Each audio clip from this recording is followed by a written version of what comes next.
another episode of the Media Boat Podcast, your weekly rundown where we talk movies, TV, music, and video games, but not necessarily in that order.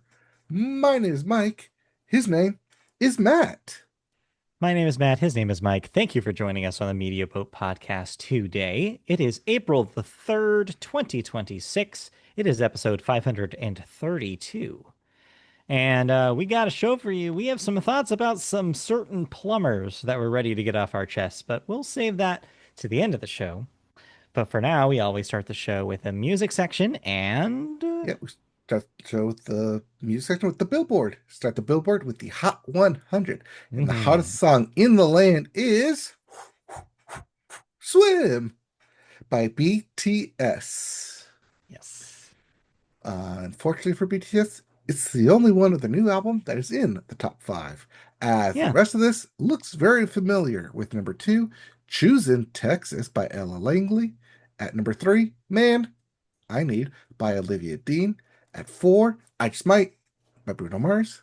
And rounding your top five, Ordinary by Alex Warren. Yep. Everything just moved down a notch.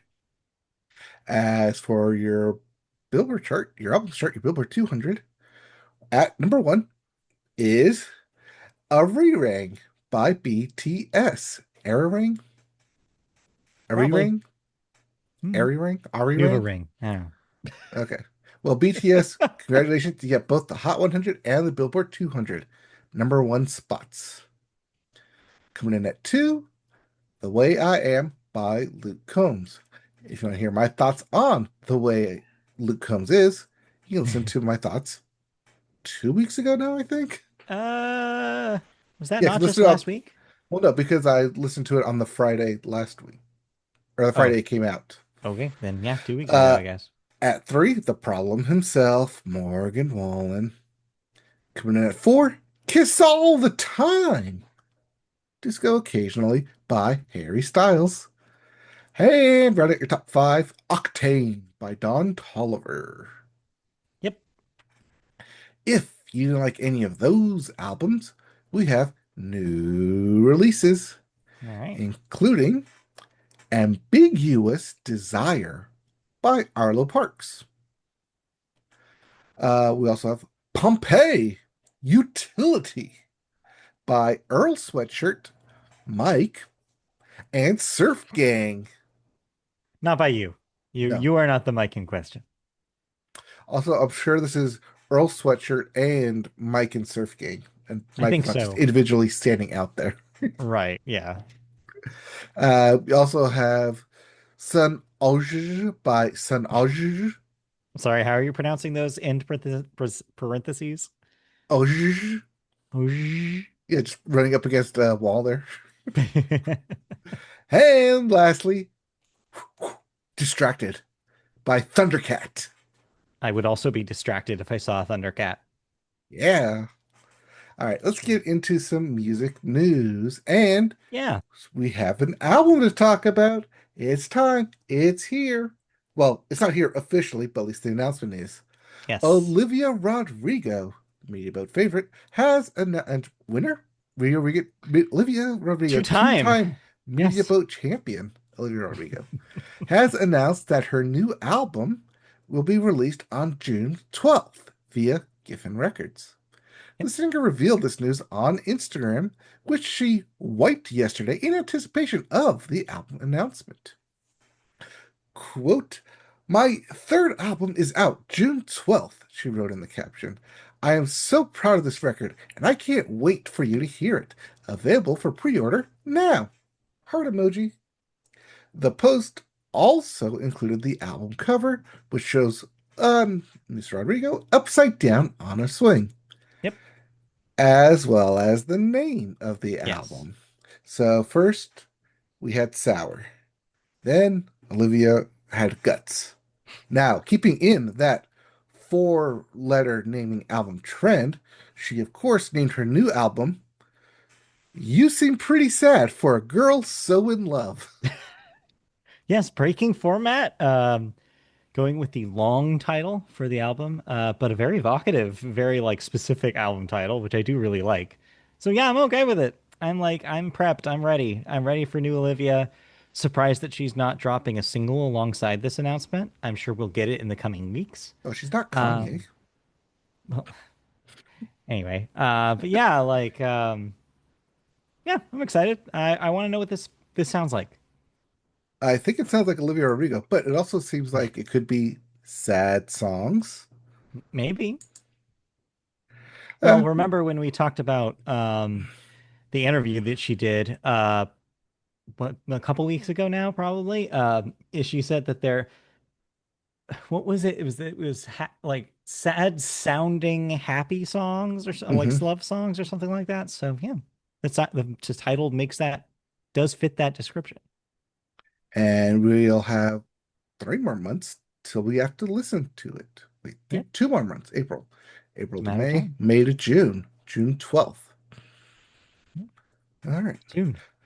it's coming out soon. So, did you listen to anything that did come out then? No, no, not really anything of note. Okay, I did listen to something, and because I listened to it, you have to now listen to me talk about what I listened to. Yeah, I'm confused here. What is this? So, I'm looking on Apple Music for the new releases section. As you do. As you do, because I have to look at it now before we do this podcast to see, okay, is there anything I need to listen to today in order to talk about it? Well, nothing of note. I mean, like as you heard from new releases, piqued Mhm. my interest. Yeah. Except I did see one thing: Main Street Country. So I'm thinking, okay, country song. I'll take a listen. This comes to us by Disney. It is an EP. It is 5 songs, and it is country ified question mark songs of a couple of Disney songs. Most notably featuring country artists. Uh, we have Kane Brown and Caitlin Brown doing Beauty and the Beast. We have Restless Road doing The Climb. I think an already country song, but okay. Right? We have Dasha doing She's So Gone. Oh, sure. Maddie and Tay doing You'll Be in My Heart. And lastly, we have Breland doing Go the Distance.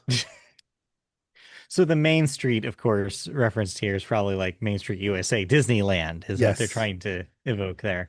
yes, but Okay, Main Street well, Country. were these covers any good? Define good.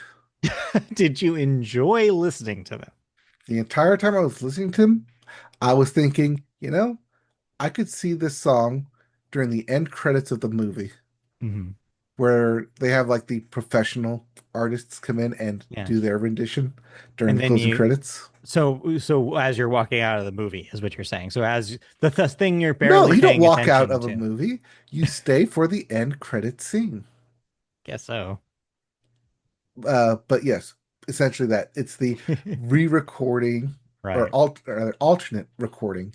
The well, not really pop recording because normally they're the pop versions. This is the country version of those songs. Sure. Why not? I don't know who this is for, but it's No. there, and because I listened to it, you have to listen to me talk about listening to it. Well, I'm definitely not going to listen to this myself. So thank you for doing the work for me. I appreciate it. Hey, sometimes it's not for you, No, it's not. You're and right. sometimes I don't know who it's for. Case in Yeah. point here. Oh, we'll get to more of who is this for later. That'll come up a All right. lot. Well, let's move on then into video games, where we start Yeah. with new releases, Yes. including Sigma Star Saga DX for the PC, PS5, and the Switch. Yeah. We also have big release Starfield for the PS5 Yeah. in the hopes that it will capture an audience that was not captured the first time around. Well, it wasn't on. Yeah. This is a Microsoft developed title. Obviously, this is continuing their new move towards publishing on PlayStation. Maybe, yeah. It's past Xbox Studios releases have done pretty well on PS5, notably Forza Motorsport. So it's possible that some people were just holding out for Starfield. until it came out on their PlayStation. So yeah, I could find a whole new audience here. And lastly, your big release of the week. It's here. Get your stadiums out because it is Pokemon Champions for the Yes. Switch. Yes, the mobile version of this game is still planned, but it will come out later this year. They have not pinpointed exactly when that will be. For now, though, if you have a Switch, you can try this out. I actually don't know if there's a price tag here or if this is free to play. I have no idea. Mobile version says free to play. Um the way the gameplay mechanics work and like all the promos that they've done for it seem like it's free to play, and then you pay for the currency to keep the Pokemon that you want with you, or you could transfer Oh, them from Pokemon Home home. into Pokemon Champions. This would be a good opportunity for me to find out if I still have any guys in home. I actually don't know. I don't know if I actually still have my Pokemon there or not. I know I have an account of Pokemon Home. I also Yeah, know I haven't paid that in about 6 years. exactly what I'm saying. I don't know if they release them all into the wild if you aren't paying your rent. I don't know. I'm pretty sure they don't have a back due of rent. So, these freeloading Pokemon, get out of our farm. Yeah, I don't know. I don't know what's happening there. So maybe I'll check this out. Maybe I'll touch my Switch 2 for the first time in weeks, just to see what this thing is because early buzz was positive, and I do have some nostalgia for those Pokemon Stadium games for the Nintendo 64 way back in the day. So maybe Champions is something interesting. I don't know. We'll see. I mean, first I should probably check if Pokemon Home still does exist for me, and then see if Yeah, there's anyone same. worth transferring. Same. I'm sure it will prompt you when you log in, be like, "Do you want to connect to your home?" And then you would find out like right then whether it has things in it or not. Yeah. We'll All find right, out. so we'll talk about Pokemon Champions Yeah. probably next week. Yeah, maybe we'll have a battle. I don't know. We'll see. We'll see. All right, but let's get into our video game news, and we'll stick with the Pokemon theme, except this time they're in trouble with the lawyers as the U.S. Patent Office, well, Patent and Trade Office technically, Yeah. has revoked a patent. So I guess the United States Revoking Patent and Trade Office now. The patent that it granted the Nintendo last year based on a gameplay mechanic used in other games, which is the summoning mechanic for fighting in their stead. Last September, Nintendo was granted a US patent which covered the action of summoning another character and making them battle on the player's behalf. Well, 2 months later, the U.S. Patent Trade Office Director, John A. Squires, personally ordered a re-examination of the patent. The first time since 2012 that a director had personally done so without another company officially getting involved, citing previous patents which might have made it invalid. Now, as reported by GamesFrey, the U.S. Patent Office has decided to reject all 26 claims made in the patent, meaning it's now been officially revoked. This is a non final decision because Nintendo now has 2 months to respond, or they can ask for extension. It could be longer. They can drag it out if they want to keep paying their lawyers to drag it out. And there can be an appeal made to the federal circuit if it doesn't agree with the decision. Also, they could make a donation to the presidential library if they want their patent to be certified. Well, let's hope they don't do that. So yeah, we reported on this back when this patent was first approved, and at the time there was some controversy about it due to the circumstance in which it was approved, which is outlined in this story. It's not normal for somebody outside, um, like to just like basically sign it and just like do it. Okay, we're good, and then not consult anybody about it. So this was seemingly handled incorrectly upon the approval.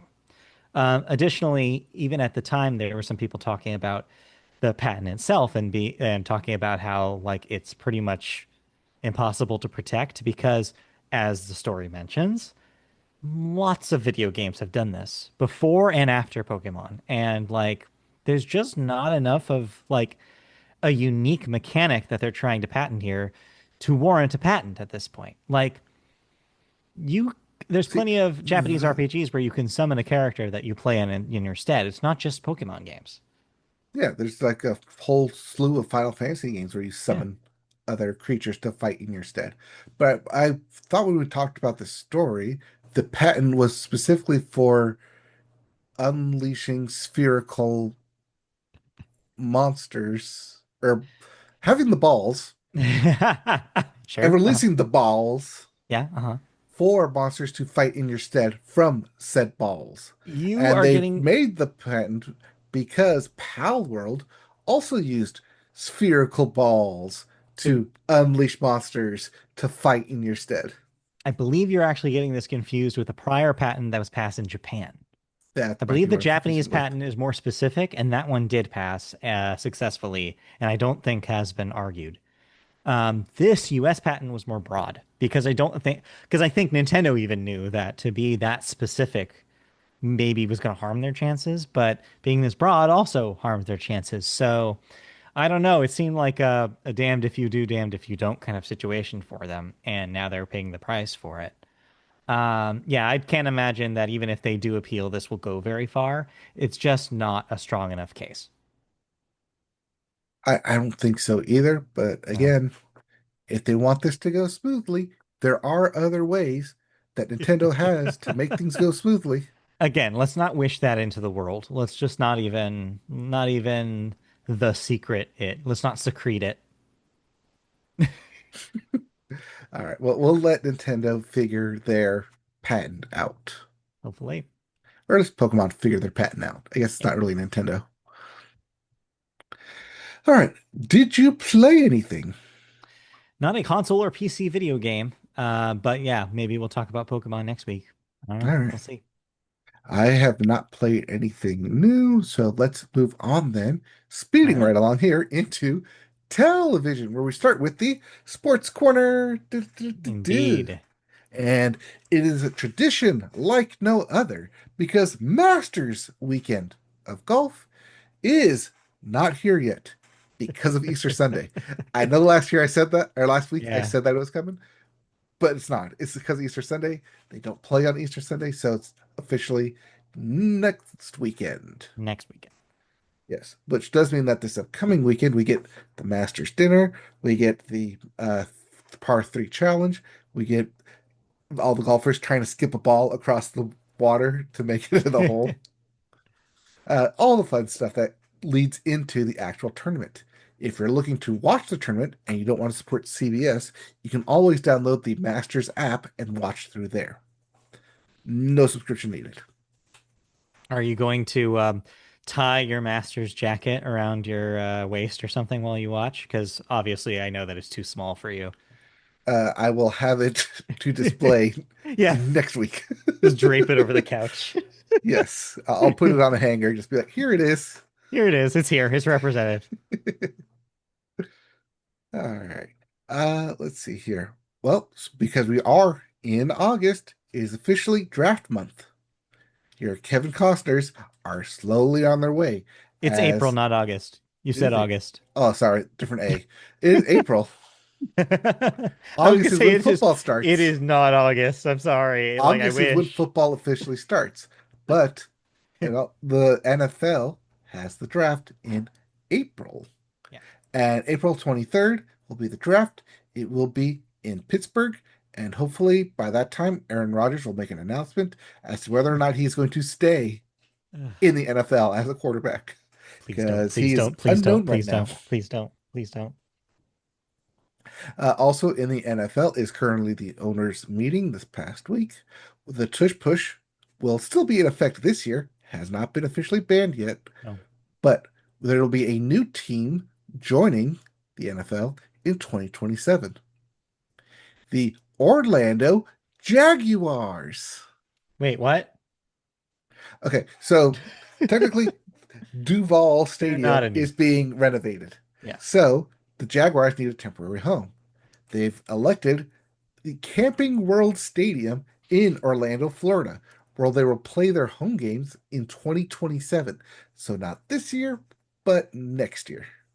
So they're not obviously you're joking a little bit here. They're not changing their name. They're still the Jacksonville Jaguars. They're just playing in Orlando for a season. Yes, the Jacksonville Jaguars of Orlando. Yeah. That's not even how it works here anymore. You No, can't it's make not. that joke. No, it's not. All right. But yeah, NFL had their owners meeting. Things are being approved, and we are on the Raiders are still on the clock for the first draft pick. Mhm.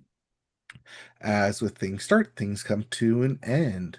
And the hockey season will officially end on April 16th.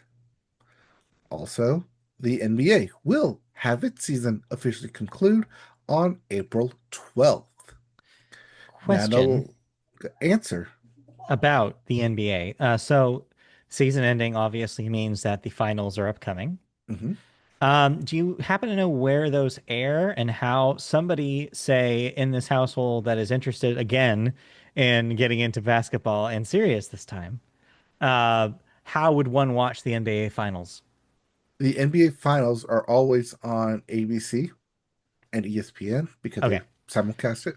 So if one has an ESPN Ultimate or whatever they call it subscription, does that allow them You to should be watch able to watch the the finals finals? at least Okay. All right. Good to know. because the NBA is owned, partially owned by Disney. At this point. So tell me about the teams then. Who are we looking All at? right.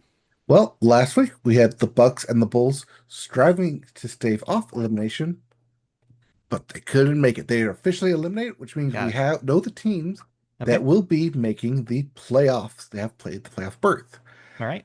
However, there's a bubble watch between the play-in games and the official Right. playoff games Yes. because there's four teams that make that play-in games and they play each other for those last two spots. And there's a bubble watch right now because the Philadelphia 76ers and the Toronto Raptors are both currently at a 42 and 34 record. Both Mm. have 6 games remaining, and both do not play each other. They're basically at neck and neck. One of those teams will be in the playoffs and doesn't have to participate in the play-in contention. Mm. The other team will. Okay. Uh, and that's what's going on around the NBA, along with lots of chitter chatter about who deserves to be the MVP because of uh, the game ruling, Hmm. where you have to play X amount of games in order to be eligible for end of season awards. I see. Lots of fun chatter about that, Oh, but I we'll bet. know who gets awarded as the season concludes. All right. And as the season concludes, we have the NCAA tournaments concluding Yes. this upcoming week. In the men's section for March Madness, we have number 3 Illinois versus number 2 UConn. That's right, number 1 Duke. People, most brackets chose busted out, no longer competing. Hmm. And on the other side, we have number 1 Michigan versus number 1 Arizona, who in all likely will probably go on to win. At least my bracket hopes Arizona goes on to win. I bet it does. As and while we do see this kind of like two, three, sometimes a four teams get into four seeded get into the men's tournament over in the women's tournament. Not really the case. As your number 1, South Carolina will play against your number 1 UConn, and number 1 Texas will play against number 1 UCLA. Yeah. Much more easy to predict. Yeah. So your bracket's less busted there. Yeah, assuming you just did number ones all the way through. Right. But we will know who will be raising those trophies and who will be celebrating at the end of one shining moment. Indeed. And will we know by next week? Yes, the All games are right. on Tuesday. So next week we will talk about those winners and those shining moments. Yep. And that's it for sports. Rather light section today. No, it's not. you skipped something, which is baseball. Ah, yes. Not really a whole lot to talk It's about since we're a the week into the season. yeah, the heat of opening day has cooled a little bit. It's just baseball as usual now.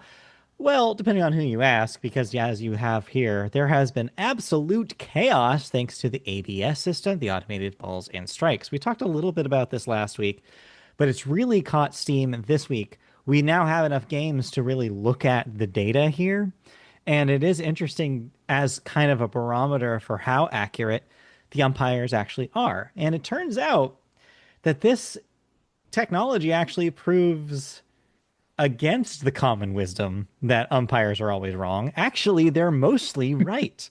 It seems like that the umpires are actually doing a pretty good job according to the APS.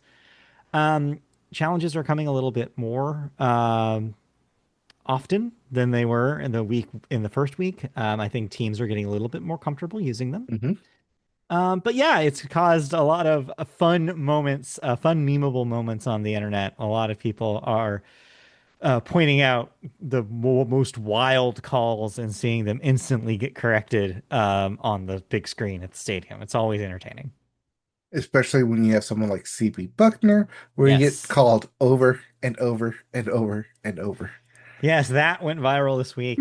Check out that video if you haven't seen it yet. Is amazing just to watch the chaos there.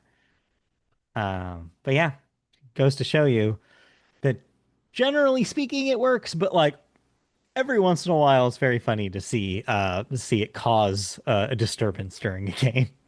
It's also very funny when they get like micrometers or micro Yeah. inches And it's into just like, is it there? Is it there? barely, barely clips. Sometimes Yes. that's just enough to get a strike. Which is, Um, why they call it because like, hey, I think it might be a little bit further off than whatever the robot thinks. yeah, yeah, But that's yeah, pretty much it. I mean, so far I think ABS has been a good thing for I baseball. really like it. I liked the idea before they even did it because I Mhm. liked it in spring training. And so when they brought it over for this season, I was like already kind of primed to before it. And yeah, now actually seeing in like working in the professional games, it's like, yeah, no, it works. It's fun. It's entertaining. It adds like a human element of like, ironically, a robot Ironically, adds a yes. human element to the game where it's like it kind of makes you think about what the umpire is thinking, how the batter is thinking, how the catcher is even thinking, like about where this zone actually is. So it's really an interesting television. Yeah, very fun indeed. I mean, it keeps it, I think it gets the crowd more involved when ABS is called. Yes, yes, they love it. Yes. Except a lot of people have complained that it sounds like a giant ad because they have to mention T-Mobile every time they do it. But that's modern sports for you. Well, it's better than listening to FanDuel every now and then. Honestly, I would take the T-Mobile stuff over the FanDuel stuff. I agree. I agree with that. Anyway, All right. Anyways, that is the that sports section. is it for sports, which means we can move over to television news. And our story this week takes us to a nightmare scenario for me, but a great scenario for you. Imagine if you walked into a theater and got to say the biggest gaping wound you've ever seen. Yeah. Well, you might be Well, able to we'll do talk about that. that later. No, not that one. Not that bad. We'll talk about it. No, of course, I'm not talking about a real gaping wound. I'm talking about the gaping wounds in The Pit. HBO Max and Warner Brothers Television have partnered with Alamo Drafthouse to set a series of advanced screenings of the season 2 finale of The Pit. The screenings will take place on April 13th. That's literally soon, so get your Next, tickets not now. not this upcoming Monday, but the Mhm. following Monday. At 10 Alamo Drafthouse locations nationwide, just days before the episode hits HBO Max on April 16th. Hmm. While admission itself is free, seats can be reserved on the Alamo Drafthouse website with the purchase of a $10 food and drink voucher. News also broke this week that Aisha Harris, who plays senior night shift resident Dr. Parker Ellis, has been promoted to a series regular going into the show's third season. Congratulations. In addition, Supriya Ganesh, who has played senior resident Dr. Samira Mohan since season 1, will depart the show after season 2. According to an individual with knowledge of the situation, Ganesh's exit is a story driven decision. Given that Pittsburgh Trauma Medical Center is a teaching hospital, it is normal for residents to come in and out. This movie also, or this move, sorry, also leads credence to the rumor that season 3 will focus on the night shift. Yep. Season 3 was confirmed for the pit. We have 2 episodes officially left, with that finale being on April 16th. Hmm. And yeah, with them doing one, just a normal day in the hospital, and season 2 being 4th of July, the busiest, most chaotic day in a hospital, if you ask. Where would they go next? Because do you do another holiday? Do you do another introspective of just a new place? Can't really do that. So next logical would be to focus on the night shift. And a couple of the night shifts are like fan favorites as well, Hmm. especially since they're being introduced in these couple of final episodes as the day shift and the night shift kind of switch and overlap. Yeah. We might see that same thing with season 30, where you see the end of the day shift going into the night shift. And what tales of horror the night shift must endure.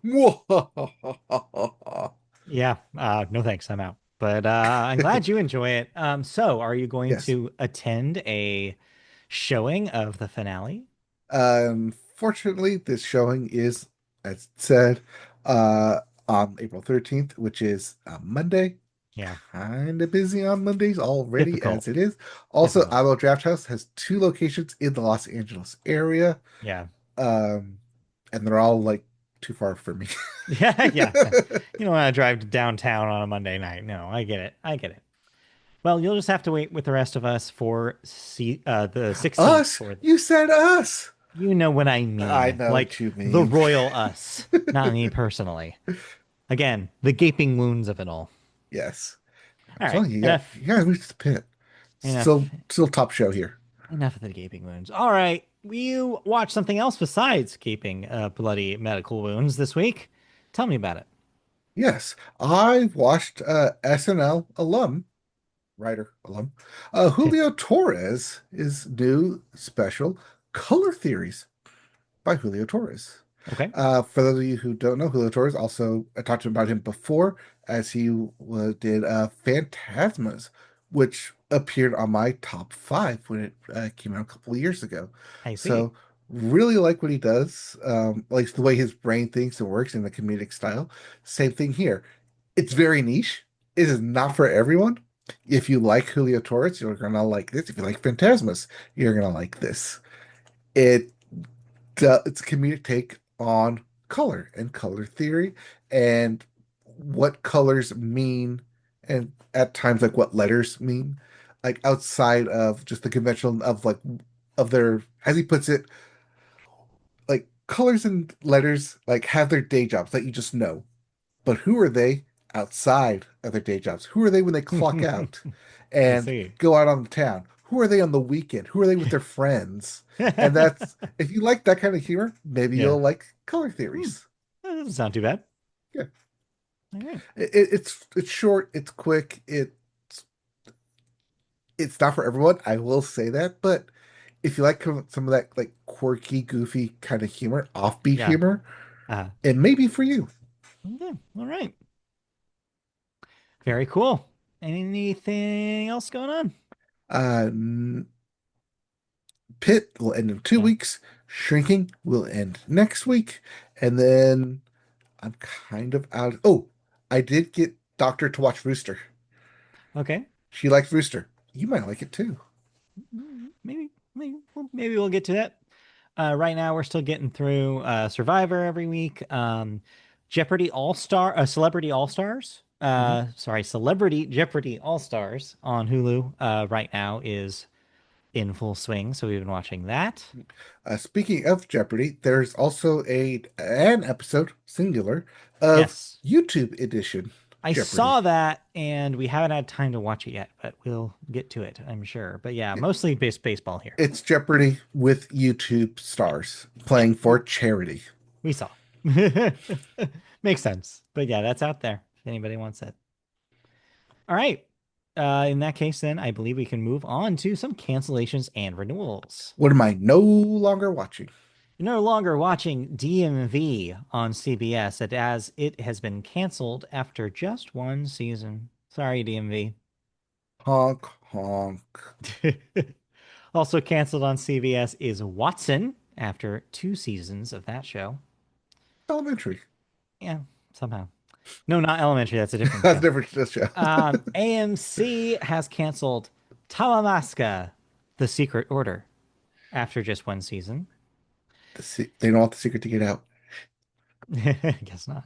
And then we have a bunch of renewals. NBC is bringing back the Chicago's for another season, including Chicago Med for a 12th season, Chicago PD for a 14th season, and Chicago Fire for a 15th season. Yes, Chicago Wednesdays. Pull Chicago Wednesdays ahead. continue. Grey's Anatomy, against all odds, gets a 23rd season on ABC. It will not end. It refuses. Still debating if I should do a Grey's Anatomy No, watch. no. You see that number? 23. Then, I could catch up. mhm, mhm. Uh, Age of Attraction on Netflix will get a second season. why? I don't know. Uh, And Quarterback on Netflix will get a third season. yes. No word on who those quarterbacks will be. Who are the quarterbacks? But they will do a third season, probably with the upcoming season. Yep. All right. We'll see. All right. That's it for television, which means we can move on to the final part of the show, which is the movies section. And we start the movies with the weekend box office numbers. And yes, we predicted correctly that Project Hail Mary would be your number one movie for a second week. It made $54 million, which means you are the winner again. Yeah. Because you correctly guessed it would be over 45. So, yes, you get another point. Yeah. Yes, a lot closer this time. A lot 9 million closer, instead of the 30 million that it was the previous week. turns out. Yeah. So that's at 163 million domestic so far. Your number two movie is Hoppers, $12 million this week. That's at 138. Number three, They Will Kill You. Made $4.9 million in its debut this week. Number four, Reminders of Him, $4.7 million. That's at 41. And number five, Durantar, The Revenge, made $4.6 million. That's at 22. We don't need to tell you that there's one movie coming out this week. Because we told Uh, you last week that it was coming out. I mean, really, there's two, but there's one. Today, of course, is the third day that you can see the Super Mario Galaxy movie, but technically it's Friday, so we'll mention it. But then also this week is The Drama. Robert Pattinson and Zendaya star in a movie in which you don't know what Zendaya has done, but when you find out, you'll be shocked. I mean, that's what the trailer says, at least. I'm not spoiling anything there. Okay. That's the premise of this movie is like, oh, what did Zendaya do? So yeah, you have to see the drama to find out. Now, do you Um, think the drama is going to be like actually dramatic, or is it just I do think it will be. preference? So I actually know what Zendaya did. I'm not going to say it on the Oh, okay. podcast. And yes, it is a quite a dramatic thing. So I will say that yes, I believe there will be dramatic moments in this film. Wait, is this based off a book? I actually don't know. Oh, okay. What I do know is that that will not be your number one movie because obviously the Super Mario Galaxy movie will be. In Yes. fact, before we make our bets, let's talk about the story It is our story, because yes. the story is about the gross of the Super Mario Galaxy movie because it's already opened. In fact, it's opened up to $34.5 million, making it the best Wednesday opening ever in April, beating 2023's The Super Mario Brothers movie, the first movie, which brought in 31.7 million and the best so far in 2026 by topping Project Hail Mary's opening of 33. Among opening days for Illumination titles, in case you're curious, Super Mario Galaxy movie ranks fifth behind 2022's Minions: The Rise of Gru, which made $48.2 million on a Friday, 2015's Minions, which made $46 million on a Friday. 2016's The Secret Life of Pets, which made 38.5 on a Friday, and 2013's Despicable Me 2, which made 35 million on a Wednesday. The 2023 film went on to post a 3-day total of $146.3 million and a 5-day of 204.6, which was an all-time opening at the time for Illumination. It does seem that according to predictions, that despite it debuting to a higher total opening day than its predecessor, it is not currently predicted to beat the 5-day total of the original Super Mario Brothers movie. So that means we have to probably put our number. What are you thinking? Sometime somewhere between 170 and 190 to be reasonable here, or lower? So we're just going to go ahead and say that although it did better, it's Yeah, probably not going to hit that 200 million no, it won't. because it's Easter, Maybe. because it's Final Four weekend, and those people who are watching Final Four don't take their kids to see Yeah. Super Mario. I mean, those are all reasons. Also, a reason that we've commonly brought up the last few months: less spending power overall in the economy. Mhm. So there's less families taking their entire clan to see this movie. So that's another thing to keep in mind here. What could cause that? So, yeah, let's not do So, 200. Let's okay, do like, I think 170 feels right here. okay. And you're automatically, I believe, since you picked Well, that was last last time. time. Yeah, since you picked last time, I think. No, I picked last time. So it's you again. So you get to pick an over or under. All right, so you have it at 170. Yeah. I think it'll do just over 180. Do we want to put it at 180?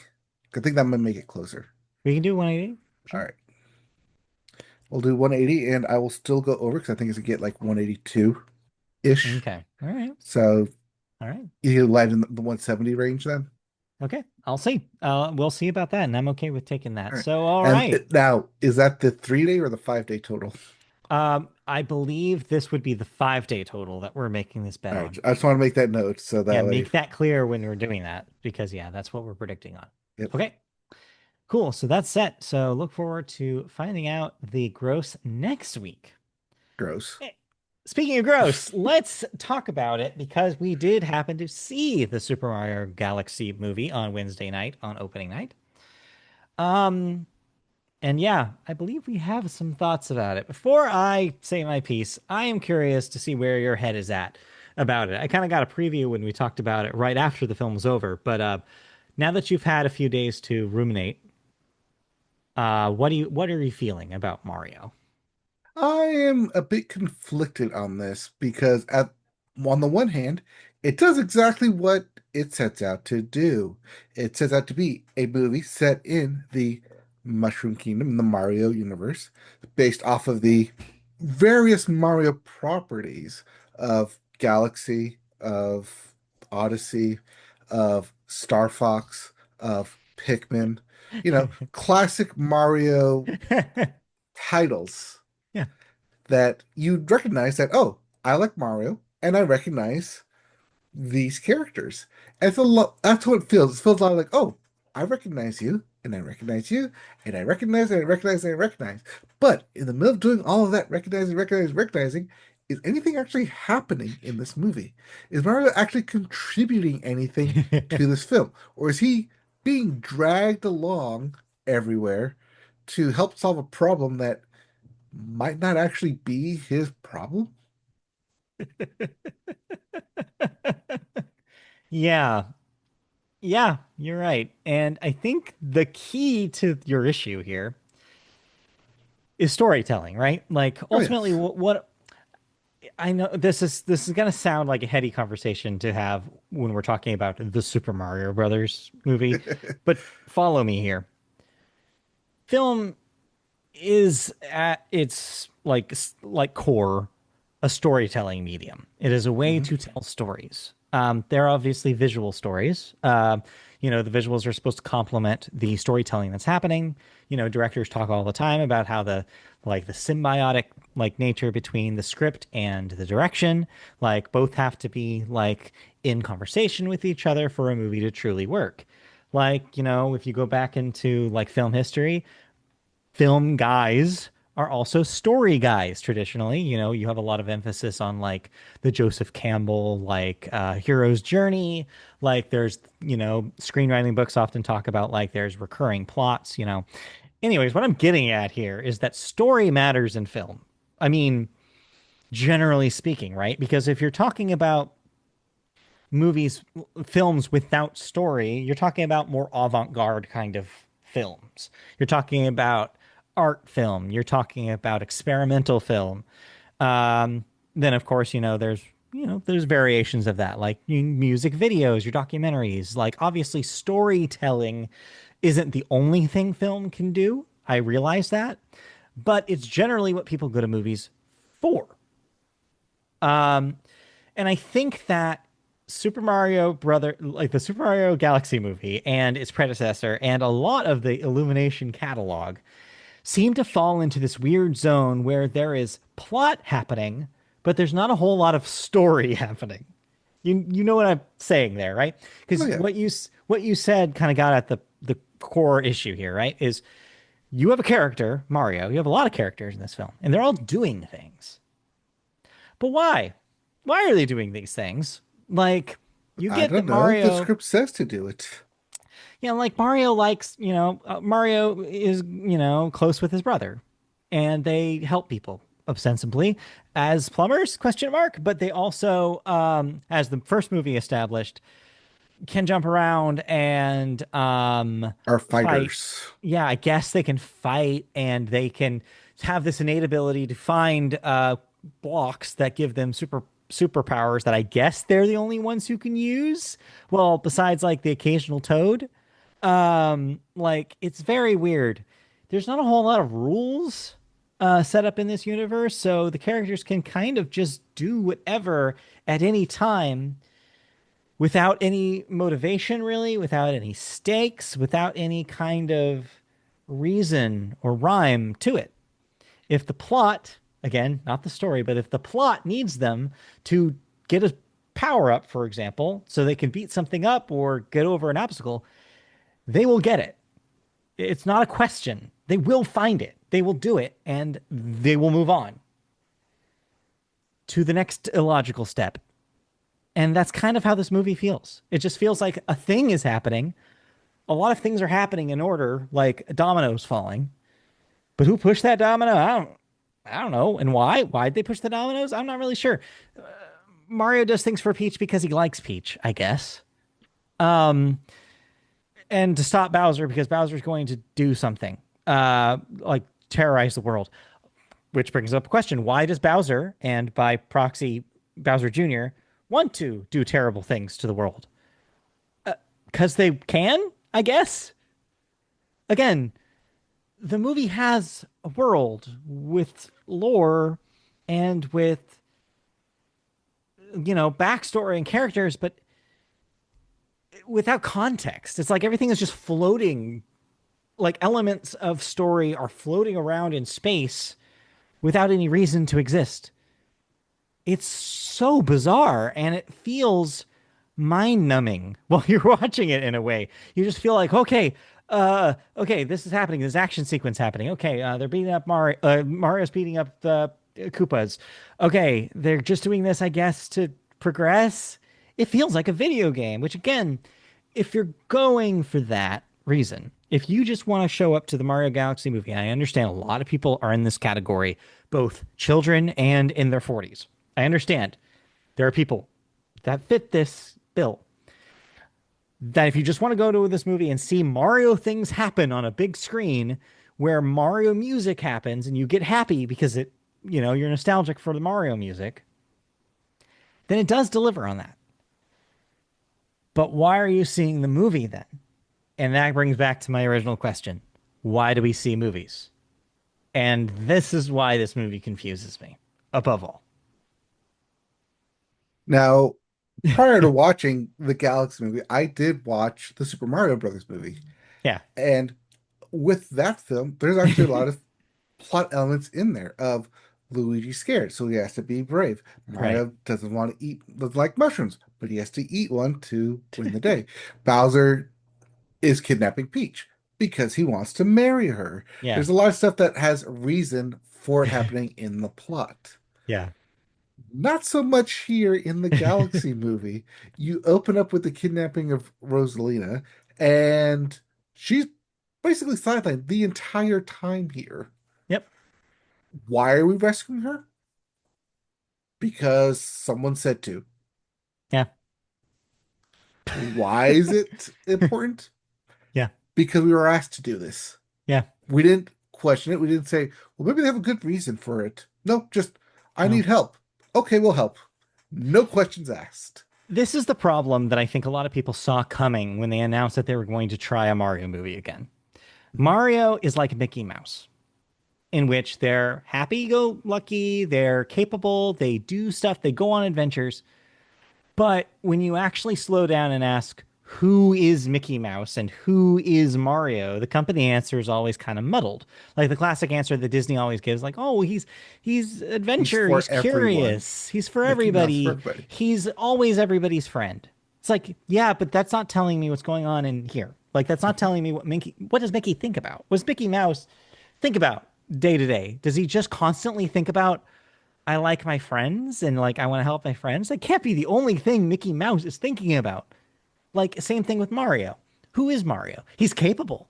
He's proven that over 40 years now that he can do pretty much anything. He can be a referee, he can play tennis, he can drive a car really well. You could be a He can doctor.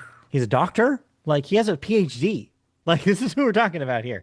And yet in the movie, he doesn't really have a personality. He's just happy. He's just happy. That's his whole thing. And Luigi, you brought up that he sort of has a personality in the first movie, and that is completely thrown out the door. Here, he's just like, well, I'm not afraid anymore, so I guess my character is to not be Mario and to like balance Mario by being a little bit more like anxious or something. I don't really know what Luigi's character is. But the point is nobody has a character. Even Rosalina, who's new to this movie, is literally just introduced as, well, she's a princess and she takes care of the Lumas. They're all her children? Question Hmm. mark. We're not going to explain why. Assuming adopted, dear. Uh, and that Could be the other she's, way. and then she's got a magic wand that can do powers. Okay, cool. That's it. That's all we know about Rosalia. Rosalina? Rosalina. Rosalina. There's I an N think about there. Rosalia. I guess. Yes. Yeah, she can speak the 8 languages on her record. No. So, so yeah, it's just like nobody has a personality in these movies. They just do things. They're barely characters. They're just stand-ups that are moved. It's very fitting then that there's a puppet show analogy used in this movie for these characters because honestly, that's what this feels like. Okay, and this is when we need to talk about what they do with Bowser in this movie because this is a perfect example of the illumination touch. TM. So I am not a huge fan of Illumination's movies, but the one that I don't like the most, the one that that really got on my nerves, was not the Secret Life of Pets. The Secret Life of Pets is a bad movie in other ways, but no, Sing, the first Sing movie. I have not seen Sing 2, so I can't vouch for its. I have Uh, seen it, but go ahead. okay, so the thing about Sing is that they introduced the Seth MacFarlane mouse character, right? Hmm. And he's set up to be ostensibly the villain. He's the one that sets up this singing competition for ulterior motives. Nobody knows that it's basically a bad thing that he's doing. They just do it because it's a singing competition and it's supposed to be like, what is it supposed to be like for like they're trying to get the money They're because trying it to like save the benefits theater. Yeah. and they're all, yeah, they're trying to save the theater. Thank you. At the end of the film, instead of having any repercussions, the Seth MacFarlane mouse is able to completely escape scot-free without any punishment at all. You're supposed to, I guess, be happy for him because you maybe liked the character, like maybe he was charming. I didn't think he was charming at all. I did not like his character. I thought he was an asshole, and the movie does not care. They literally just bail on that entire like idea like at the very end of the movie, and I think it's like the last thing that happens too. And I'm like, so it left me with a really bad taste in my mouth. And I was thinking like, man, I hope they don't do that again. Flash forward, to the Mario Galaxy movie where they kind of do the same thing. All right, spoiler clap. If you don't want to be spoiled for the Super Mario Galaxy movie, stop listening now and tune back in later. Um, so Bowser obviously was punished at the end of the first film by becoming small. He was given a shrink mushroom or whatever they call it, mini mushroom, Hmm. and became very, very small. And basically, Mario has him, I guess, he's at the castle. He's at Peach's castle, I guess. Like, Yeah, he's just a prisoner in the castle. yeah, in his really small, like, dollhouse that they've made for him. And for reasons, dot dot dot, he ends up going with them on kind of an adventure on one of the planets that they get abandoned on. By the way, they get abandoned on a lot of planets in this. I think one of the lines that is spoken most in this film is, "How do we get off this planet?" And I'm like, but the third time it happened, I was like, "Oh my God, can we keep? Can we stop doing this? Can this stop being a plot point? Like, we get it. We don't know how to get off this planet." Anyway, so at some point, Bowser's trying to beg Mario to make him big again because he's, quote, changed, unquote. That all this time being small has, like, made him not evil anymore, I guess. Again, this is the level of storytelling is happening on Illumination's films. It's like, this is all you get. I'm sorry. Is like, he's evil, quote unquote, and he's not evil anymore, now, ostensibly, because then he is made large, because he tricks Mario, but that's not important right now.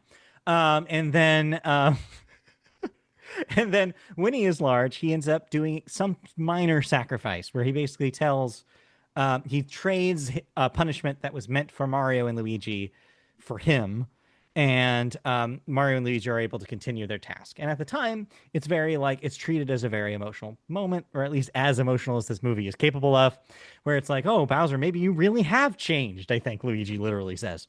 And so at that point, you're left to believe, okay, maybe there is some sort of character arc in this movie. Great. We're actually doing some storytelling, some character work here. Like we have gotten a character who actually has a goal. Bowser wants to be better. He's also learned that his child is like so proud of him, of his legacy, that he's basically taken on the mantle of King of the Koopas and is building a planet for him. We find out later. This is actual character work, right? We're actually seeing some sort of movement for Bowser. That is completely undone, basically, as soon as they put those characters together. As soon as Bowser meets Bowser Jr., Bowser Jr., of course, does the opposite. Where he's like, oh, you don't need those guys. They're not your friends. I'm your son. I've done all this stuff for you. Also, how did Bowser Jr. build all that stuff? Who knows? Are we talking Koopa slave labor? Like, we do not have time in this film to go over that. Things move too quickly. All we know is that Bowser Jr. has somehow created an entire planet, which, how do you do that? And then also has created some sort of terrifying doomsday weapon that you don't actually get to see work ever because the plan is thwarted. Spoiler. Um, and Bowser, after like I guess one scene where he's like a little upset, ends up being like turned over to Bowser Jr. and for the rest of the film is now just evil Bowser again. Not a single ounce of regret. What? Because they need Bowser to be evil. This is the problem with the movie that comes out 2 years after. So Nintendo probably worked years to get the Super Mario Bros. Movie right, in the right hands, in the right animation, that they put all their time resources into making sure that Super Mario Bros. Movie came out as they wanted in 2023. Then they had 3 years to replicate that in a squeezed timeline, and they did not crack this code. They did not crack the story. It's just, okay, someone in executive saying, we need to throw this character in here. We need to throw this character in here. We need to throw this thing here. We need to reference this. We need to reference that. And it's all conglomerated into this big mess where you don't know what's happening. Like you said, Bowser's just Yeah. evil. We need him to be evil. How do we get Yeah. there? I don't know. Just make him evil again. Okay. It's How so do we get from one bizarre. planet to another? Just throw in Star Fox. I don't know. Who cares? Yeah, it just does feel like an I don't know who cares approach to filmmaking because yeah, the Star Fox stuff we don't even have time to get into because it's like, okay, so is this purposeful? Are they doing a Marvel Universe style setup where eventually we're going to see some sort of movie where all these characters come together? Is there Super Smash Brothers on the horizon? Like Mr. Game and Watch shows up? Like there seems to be like hints at least that they're going to do something like that. But why? Why do we need that? What is a Super Smash Brothers movie? What does that even mean? If this is what a Super Mario Brothers movie is, I can't imagine how light and flimsy a Super Smash Brothers movie is going to be. Like, I don't get it. Like, I know, okay. And then, of course, the thing that people are going to say is, well, it's for kids. But man, if you think that your kids don't care about a story, put them in front of any Pixar movie worth its salt. Like, kids like story just as much. There's a reason why storytelling is again, the core of the medium. Kids understand when they're supposed to be emotional about something. Kids like colors and explosions too, but that's not the only thing. You got to respect a kid's imagination. There's no imagination here. Mario games let kids explore. They let kids solve puzzles. They let kids like imagine worlds beyond like they can see in real life. All the Super Mario Brothers movie is doing is replicating the worlds they already saw and is just showing all like in them in big colorful explosions and just like saying, do you like it? Do you like what you're seeing? Do you like this like jingling keys that's in front of you for 90 minutes? And that's just not good enough. I'm sorry. Like Nintendo needs to respect their characters a little better than this. It's just embarrassing. And Illumination needs to respect the actors that are voicing these characters a little bit more. Louise Guzman, wasted in this thing. Issa Rae, Yeah. wasted in this thing. Yeah. Just like what? Like, okay, you got a recognizable name here But who why? has Yeah. 5 lines, and then they move on and Yeah. never seen or heard from again. One of the things I was thinking about a lot, and this is partially because, and this will be, I know we got to wrap up, but Yes. um, is like thinking about like how in screenwriting classes, it's off the idea of a set piece is brought up. Like in your act two, you're supposed to have a series of set pieces that your characters go and do things in. Obviously, a story is needed to give you reasons to visit those set pieces. But the premise of Mario Galaxy movie being based on Mario Galaxy, a game that has individual planets as levels, does this movie a disservice because it gives them an excuse to go planet hopping for no logical reason. And the excuse, of course, is like, well, it doesn't have to make any sense. These are different planets. But it means that it feels disjointed. It means that by the time you're like, oh, cool, it's like a casino world, you're already off the casino world. And casino world doesn't matter. There's no like callback to casino world. No, you don't have to care about Wart being in this movie unless you're 40. And that's really cool because you love Wart because you're 40.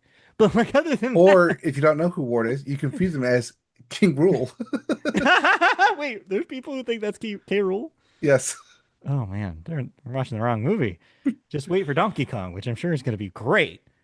Yeah, I don't know. We could probably stop talking about this now, but I don't recommend it. I think it's even worse than the first one. I just don't know. I just don't. I just think there's so many better ways to spend your time with your kids, even if you're using your kids as an excuse. And if you aren't using your kids as an excuse, just play Mario games. Just play Super Mario Galaxy again. Just play Super Mario Odyssey because you're gonna have way better of a time than watching this movie. Yeah. Play Sunshine. Oh, better Well, time. well, I wouldn't go that far. Let's not Okay. say There is a anything. limit then. Yeah, there's a limit. Maybe not. Maybe don't Yeah. play Super Yeah. Mario Sunshine. I All think right. to wrap all this up, my expression every about 10 minutes in the movie was, Yeah, I was also doing that. I was just going, what? What? Why? Why? Why is because anything happening? someone wrote that on the page and no one questioned it. Or they said, okay, let's just do it then. Yeah, they're just like, can you imagine? You know how like sometimes they show Ambivalence like the movie. yeah, you know how sometimes in like making of for like um animated movies, there's you have the rooms with all the this the post-it notes or like note cards all over the walls. Can you imagine the post-it notes or note cards for this film? I can't even think about how that must be. They must have just been thrown into a hopper and randomized, and it still works because there's no through line here. Oh, the Mario and Luigi are babies now. There's a dinosaur. Oh, does the dinosaur travel with them? No, it's just for one joke at the end of that scene. Then why'd we do it? Just because there was a T Rex in Odyssey? Is literally all that there was? Is that the reason for the T Rex? Is this like a challenge that they have to get past to achieve something for their character? No, characters don't achieve anything in this world. They don't need to. They're not characters. Even in the final fight, what was given to them was literally given to them. It's all coincidences. Another thing we're taught in screenwriting is like, oh, you can have like a coincidence, but you can only have like two, and both of them can't be like completely like like random, right? Right. Like there has to be. This is just a series of random coincidences. It's they get out of things not because they're skilled, because they just happen to outrun it in time. I Anyway. happened to find the right box for it. Yeah, like oh, we need we're gonna beat up a bunch of people right now. Oh, it's just so convenient. We found all these question mark boxes that have every single power up they're gonna need, and we already know how to wield them, and we're really, really good at them, and so it does not matter. There are no stakes. Anyways, Anyways, that's the yeah, Super Mario Galaxy it was a movie. movie that came out in 2026. It sure was a movie. That is a film that you can watch. I don't recommend you watch it, but you can do that. All right. But what I do recommend, though, is that you listen to more Media Boat podcast. Yes, thank you for listening to this one. Sorry about the diatribe, but you expected it, didn't you? You That's you why you know listen us. to us. We'll be back next week for another episode. But until then, if you want to watch us in video form, you can go to YouTube and search us on YouTube by searching Media Boat Podcast. You can find our channel, like, subscribe, click the bell for notifications for when new videos go live. You can also find us in audio form on podcast services if you search Media Boat Podcast there. And you can find us on the web, mediaboatpodcast.com. You can find us Media Boat Podcast. Wait, no, twitch.tv/MediaVote Podcast is where you can find us occasionally play video games. And then we're on Blue Sky if you search Media Boat Podcast. And if you want to email us a question, comment, feedback about the show, maybe you liked Super Mario and you want to tell us that we're wrong, I don't know. You can try to convince us. I can't tell you you will. But you can email us at mediaboatpodcast@gmail.com. All right, that'll do it. We'll be back next week. We'll talk about all sorts of stuff, I We'll guess. know who is crowned in the one shining moment. Yep. We'll have more news, more thoughts. I'll talk about shrinking because it will have ended, and more of us. More of All us. right, bye. All right. Bye.